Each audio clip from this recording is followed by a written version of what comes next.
In the United States, there are 18.5 million kids who are currently growing up in a single-parent family home.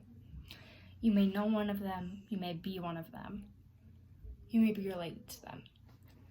I personally did not grow up in that circumstance, but as I have done research, interviewed children and parents who are in that situation, I have come to better understand the consequences that this dynamic can have on kids growing up and their development.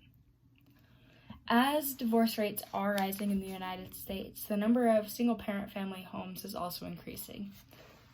And kids in single-parent family homes experience negative side effects because of the absence of a readily available father and or mother figure in their lives.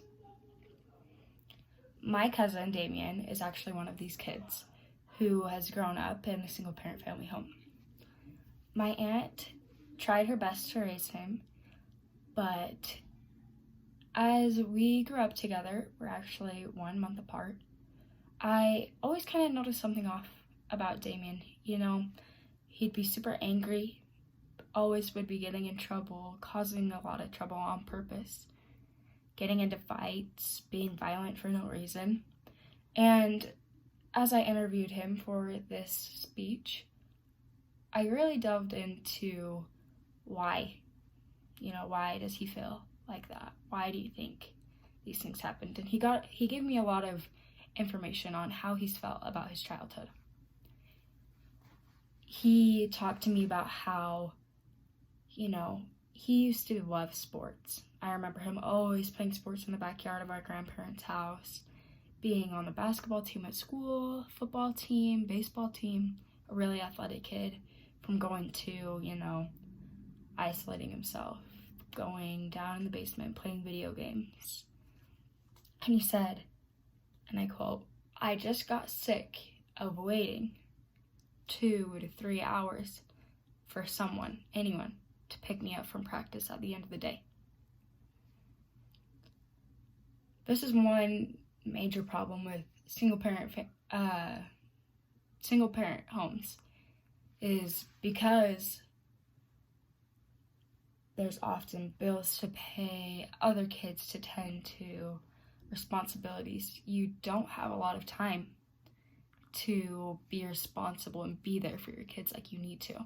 This causes a lot of built-up anger.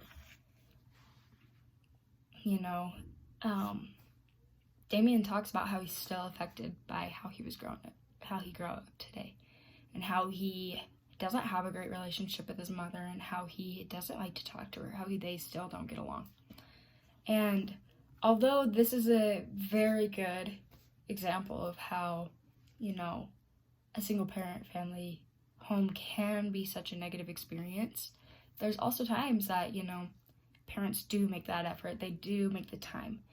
They work out the things that they need to be able to have those benefits that can be available if you do the right things in a single-parent family home, such as closer bonding, a better relationship with your kids.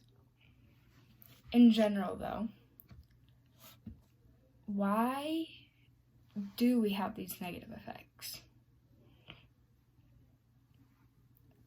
A lot of times girls internalize the issues that they have with not having a mother or father. These consequences often show in the form of relationship problems, hormonal issues, behavioral issues as well.